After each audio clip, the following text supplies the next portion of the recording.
Well, hello, everybody out there. This is Laverne for the With the Fuller Effect. I just wanted to come on, you guys, and see how everybody is doing. This weekend, Governor Greg Abbott opened up Texas to the restaurants and churches, things of that nature. And I just wanted to, I can't help but to wonder if this is way too fast. I've been seeing restaurants where there are lines around the corner. People can't wait to get out. But there's also some reports saying that allegedly there's been like 1,000 new cases per day since Friday. Today is Sunday. And I can't help but to wonder if we're extremely premature in opening up our government again, or to do whatever we want to do. I am concerned, and I will tell you that it gives me pause. I get that we have cabin fever and that it's really hard to stay in the house and not have companionship and things of that nature. I even took my daughter to some relatives where they only had one child each, and they kind of social distance together, because since they can go to school online, they could all be together. But that's different. Kids they don't know what to do with themselves. They're used to having their friends and studies, and it's nobody but them. And in my case, my daughter and me and the walls, and it was too much to where I do have sinuses, and if I sneeze, she was nervous, and I get it because her dad has already passed away. So therefore, with her dad passing away, if I sneezed or coughed or anything, she's like on high alert, because everything about this was about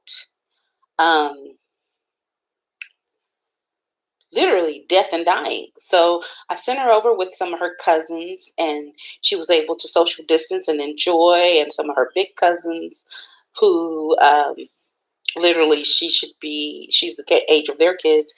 They took care of her and dressed her up. They got a new little Barbie doll and everything. And I can't thank them enough for loving us, or loving her like I loved them when they were little. I still love them, you know. Um, but guys, tell me what you guys are doing out there with your time. Are you taking this time to redirect your life? Are you taking this time to re um,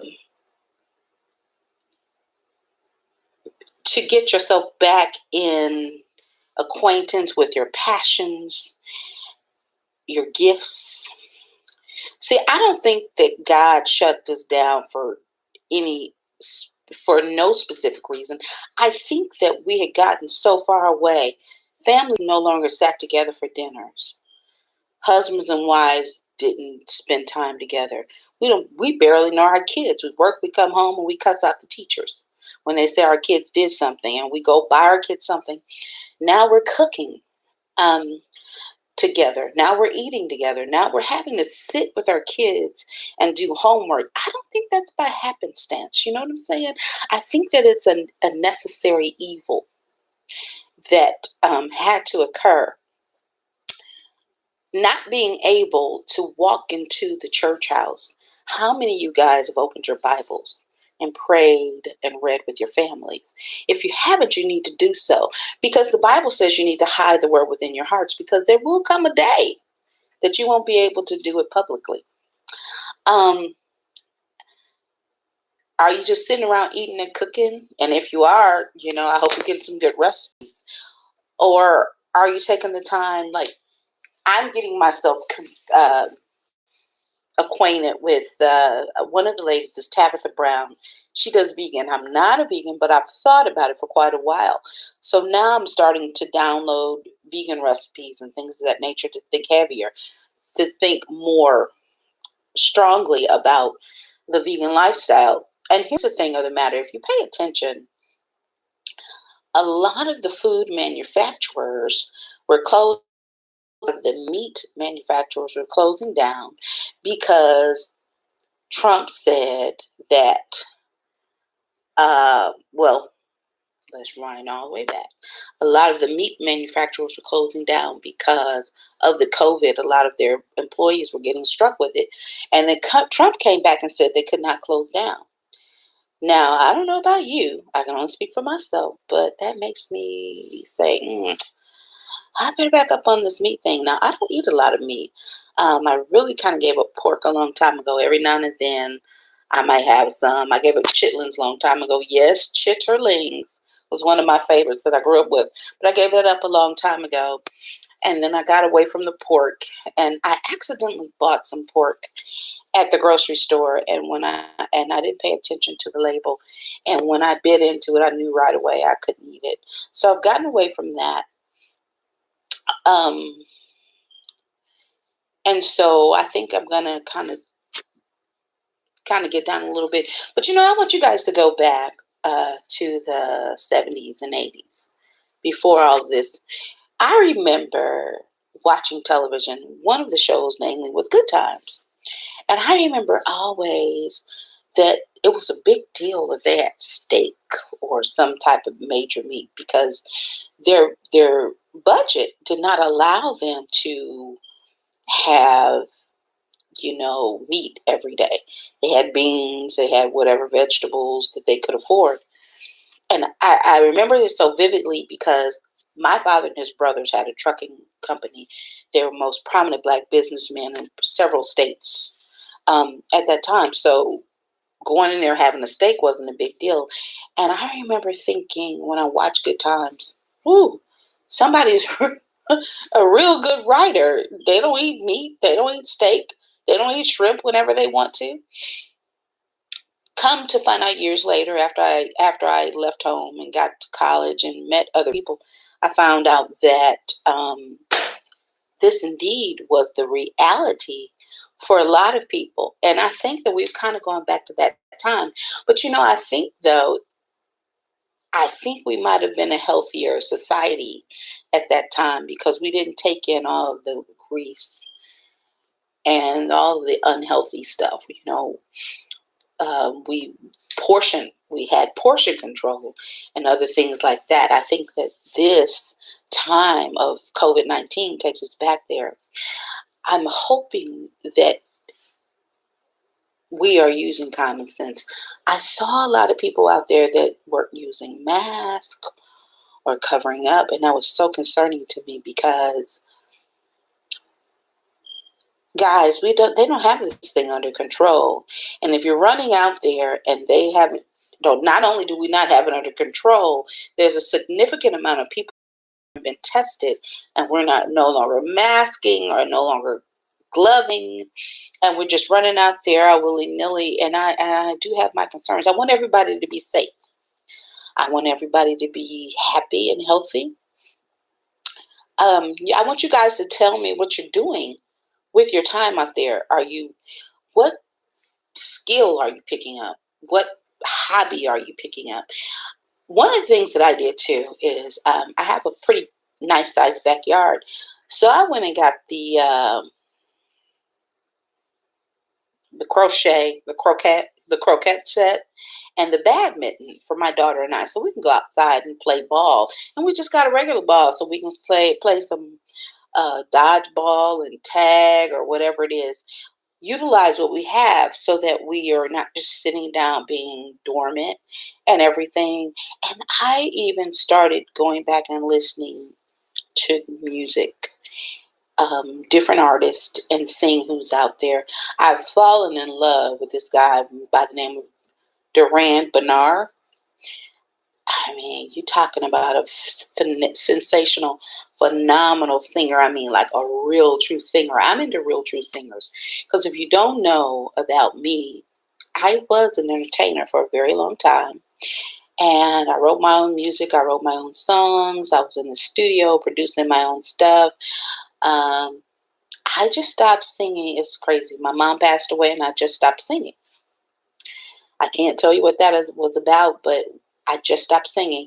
And so now, fast forward years later, and when I was singing, I used to be all over the city.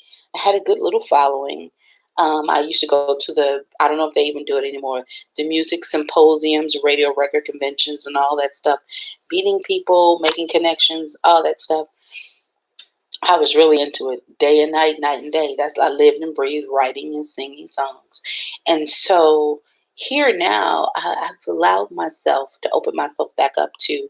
First, I've started listening to my own music from yesteryear, and I've started allowing myself to get back to a point to allow myself to open up and start writing again. I am a member of BMI as well. And in case you guys want to know what I'm drinking, I'm having a glass of Riesling. And Reisling. There's the sweet and there's the dry. And this is the dry Riesling. I guess I just kind of wanted to come on really. As I kind of said to you guys before, I'm going to be going in a different direction with this YouTube. I don't know how I found myself in the area. I guess I'm watching, trying to find out where I fit in. Found myself in the area of a lot of nonsense and buffoonery, talking about it. And I'm pulling myself out of there. So I'm actually going to be doing more personal stuff, cooking, personal things there, little decorating, different things. Sharing with you guys because I just, enjoy life. My whole thing about this is to enjoy life and life more abundantly because here's the point. The point is none of us know how long we have with life, be it COVID or no COVID. We just don't know how much longer we have. And so it is our responsibility to give God our best as long as we have. We need to live life to our fullest. So, yeah, it's a scary time. It's an uncertain time. I'm blessed because even though I am a nurse, I'm not on the front lines and I'm able to work from home. I like to say I nurse on paper. Though what I do is very important because I kind of determine care and who gets care and that kind of thing. So I got to pay a lot of attention, especially this time. So I'm able to work from home, which is great for me and my daughter. But also to get a little cabin fever sometimes. I know this is kind of like not one of my more exciting lives. And here's the funny thing.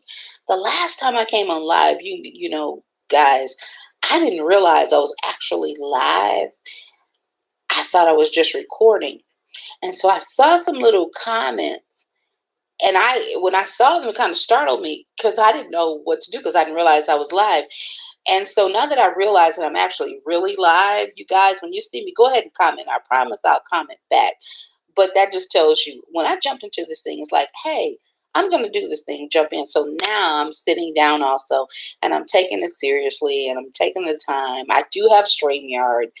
I just haven't really used it that much. But I will use it so you guys can come on and talk to me and we can talk together and I can get your opinion and you can get my opinion and, we can kind of share what's going on because my thing is I really care about people.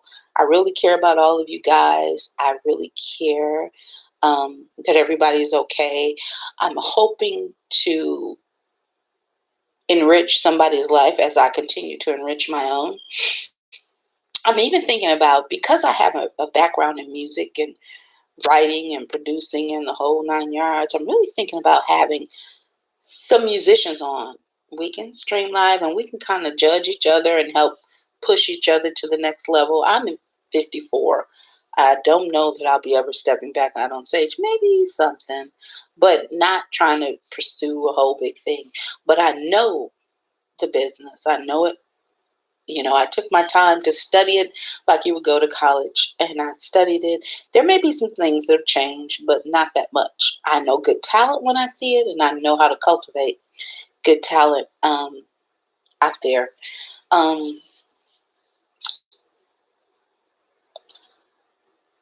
I want to talk to also people that are in crazy situations. I've been listening on the radio and they say domestic violence is up and child abuse is up.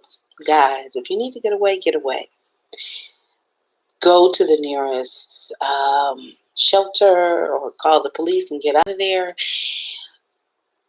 This is not the time to put your life in danger. And it's so crazy because I get it. Money is short.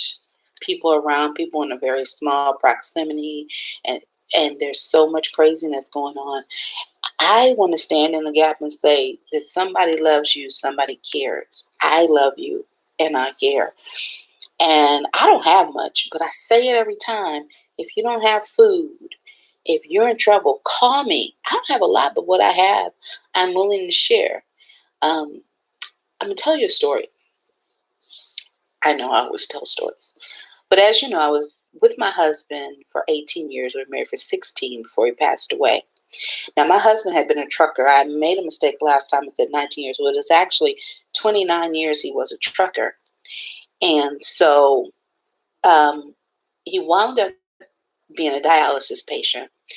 And so we were blessed, though, because even though I had become a nurse, I kept my license and worked PRN or as needed. And so when he took sick, we just kind of flip-flop. I worked full-time.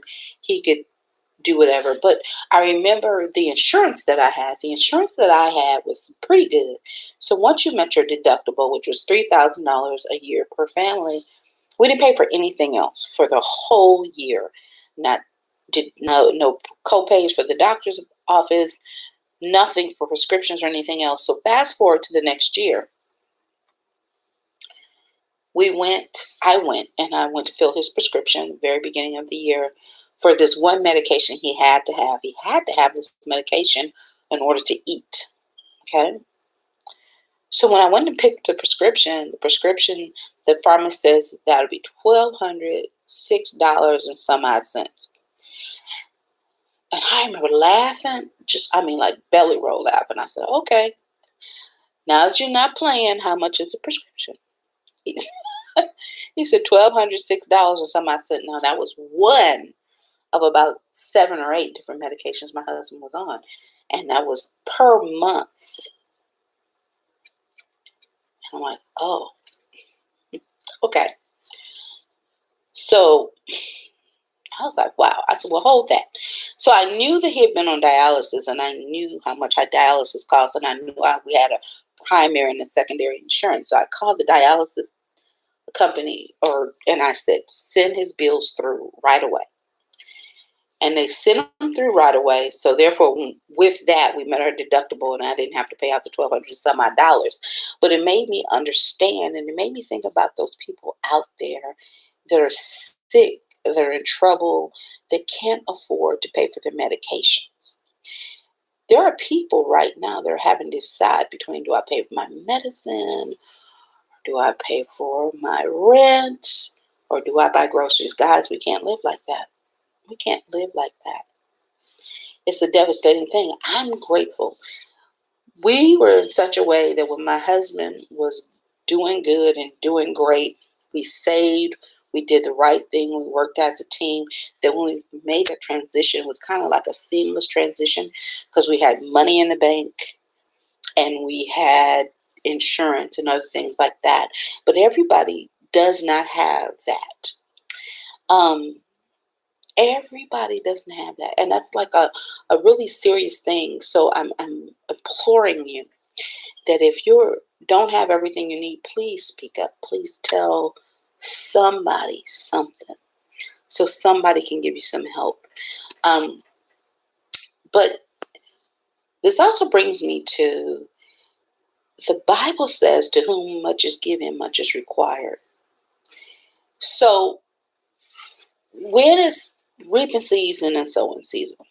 So when it's time for you to sow, sowing into the ground, that's giving, what do? That's when it's time to help others. That's when to give. That's when to help. That's when to be there. So when the time turns around, the only thing that's going to come back to you is what you put out there. Reciprocity, reap what you sow, however you want to look at it. And so, there are like for the month of November, I don't pay tithes to the church. Now, there's some ministers that have an issue with that, but I just don't.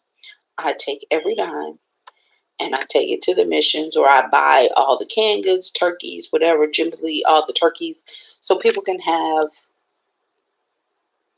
Thanksgiving. Every year, I always get me one or two angel tree kids and buy every item on the list.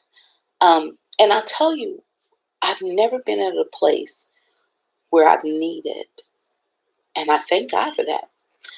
Um, and I think it's because of how we lived. With my husband, he was a trucker, but when he'd come off the road, he would then get into the trucks for the missions and stuff and drive to pick up stuff and drop stuff off. What do you need for me to do? He was so much of a giver that he even taught my daughter.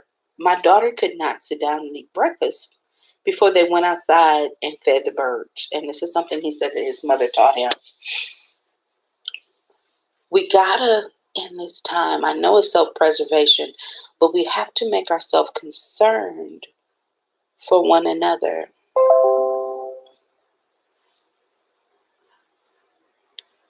We got to make ourselves concerned for one another. We just have to. If we don't make ourselves concerned for one another, we're going to miss the mark. You know what I'm saying? We're going to miss the mark because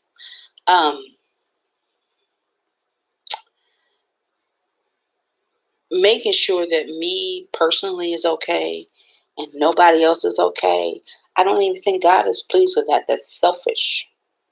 That's selfish. You can't be blessed with being selfish, you know? I want to challenge you guys to do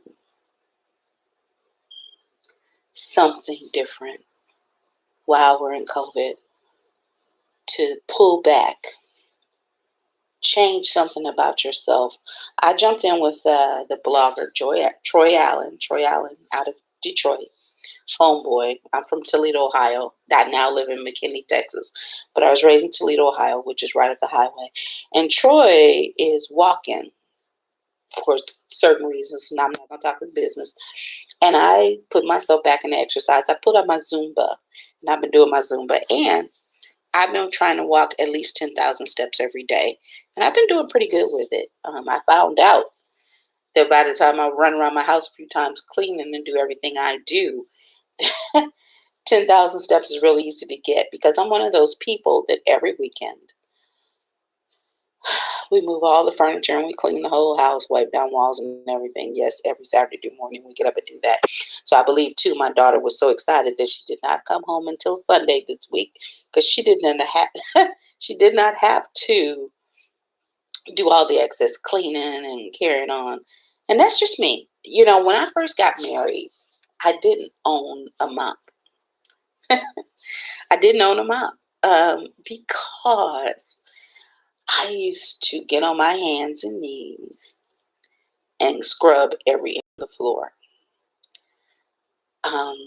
It's like I said, I don't know what it is. It's just something about getting in all those corners and crevices and make sure everything is clean that just was me. And my husband couldn't stand it. He was like, "You are not the maid. You need to buy a mop."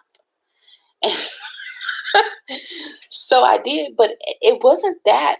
And I don't judge anybody else, but for me, I just felt like you didn't get the same type of clean that you did when you got on your hands and knees and got in every corner and every crevice and kind of cleaned. Anybody else out there like me? So it's funny. My daughter, when she was 2 and 3, when I would be cleaning, one of her little games, I know this is wrong, y'all. Don't judge me. Don't judge me. One of her games was I gave her a toothbrush, and she used to clean. She used to clean the woodwork at the bottom with it, and she like, "Mommy, I gotta clean some more." And so, okay, you got to do something with your kids while you're trying to clean up. So don't judge me, but it's true. She didn't know she was cleaning. It was a game. And so she would sit there and use the toothbrush to clean all the baseboards and stuff. And so, I don't know. I am just, I really care about you guys. And I just really want to make sure that everybody's okay, healthy, wealthy, got enough to eat. Be careful. Don't just go and buy all those meats, because there's a few manufacturers out there that have had some employees of COVID, and Trump has told them they can't necessarily shut down. So, guys, if you can go to more of a plant-based diet, please do it. Please do it. It's healthier for your life anyway to go more plant-based. It's not, and let me say this. I don't necessarily think that people don't like vegetables. I think that what it is that they don't have good recipes. I think if you can find the good recipes, it'll be just as enjoyable as having meat. You just got to go out there to the various cooking channels or sites and find chefs and try different recipes.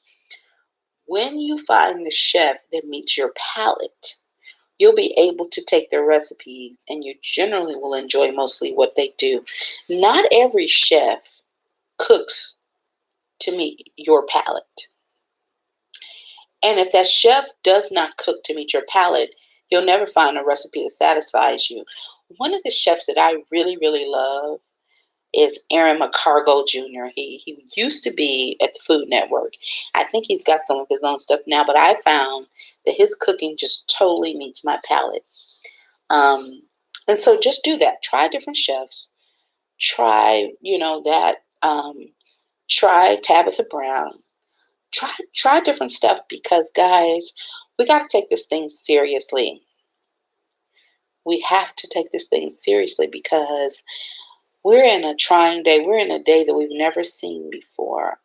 And this is not the end. There's a lot of people running around rampant like this is the end. This is not the end. This is where we better buckle down. Keep wearing your mask. Keep wearing your gloves. Don't go out if you don't have to. I don't know. So anyway, I just wanted to come on here and let you guys know I'm still here and I still care about you. Y'all see my COVID hair? Okay, because I got to do something, but it's not what I normally do. But I don't know. Pray for me in COVID. Pray for me. Pray for me. Pray.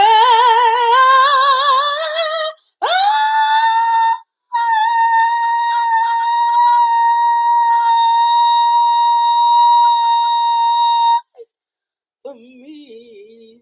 Okay, I'm acting stupid. I'm acting real stupid. But in all seriousness, I'll pray for me and I'll pray for you. If you need anything, guys, really reach out to me. I don't just talk that talk. I try to walk that walk. Seriously. Because it's very important to me that not only I do well, but that the people that I love, the people around me do well. I'm not a crab in a barrel. I'm not going to pull you down. I want to lift everybody up as I be lifted up. So, you know how I do. I love you with the love of the Lord. Nothing you can do about it. This is Laverne Fuller with the Fuller Effect. Okay, I'm being silly, but no, really. I love you with the love of the Lord, and there's nothing you can do about it. This is Laverne Fuller with the Fuller Effect. Y'all send me some ideas of recipes you'd like me to show you how to cook, because I'm a damn good cook, I'm going to be doing some of that, showing some recipes. But I love you with the love of the Lord. There's nothing you can do about it. Be out. Stay safe. Love you guys. Bye.